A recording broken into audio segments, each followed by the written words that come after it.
حضرت عمر رضی اللہ عنہ نے پوچھا فتنہ کے متعلق، رسول اللہ صلی اللہ علیہ وسلم کی حدیث کسی کو یاد ہے؟ حذیفہ رضی اللہ عنہ نے بیان کیا کہ میں نے سنا ہے آپ صلی اللہ علیہ وسلم نے فرمایا تھا کہ انسان کے لیے اس کے بال، بچے، اس کا مال اور اس کے پڑوسی فتنہ، آزمائش و امتحان ہے، جس کا کفارہ نماز، روزہ اور صدقہ بن جاتا ہے۔ عمر رضی اللہ عنہ نے کہا کہ میں اس کے متعلق نہیں پوچھتا، میری مراد تو اس فتنہ سے ہے جو سمندر کی موجوں کی طرح امنڈ آئے گا۔ اس پر حذیفہ رضی اللہ عنہ نے کہا کہ آپ کے اور اس فتنہ کے درمیان ایک بند دروازہ ہے، یعنی آپ کے دور میں وہ فتنہ شروع نہیں ہوگا۔ عمر رضی اللہ عنہ نے پوچھا وہ دروازہ کھل جائے گا یا توڑ دیا جائے گا؟ حذیفہ رضی اللہ عنہ نے بتایا کہ توڑ دیا جائے گا۔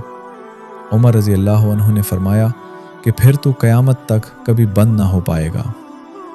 ہم نے مسروق سے کہا آپ حذیفہ رضی اللہ عنہ سے پوچھئے کہ کیا عمر رضی اللہ عنہ کو معلوم تھا کہ وہ دروازہ کون ہے؟ چنانچہ مسروق نے پوچھا تو آپ رضی اللہ عنہ نے فرمایا ہاں بالکل اس طرح، انہیں علم تھا جیسے رات کے بعد دن کے آنے کا علم ہوتا ہے۔ صحیح بخاری حدیث نمبر 1895۔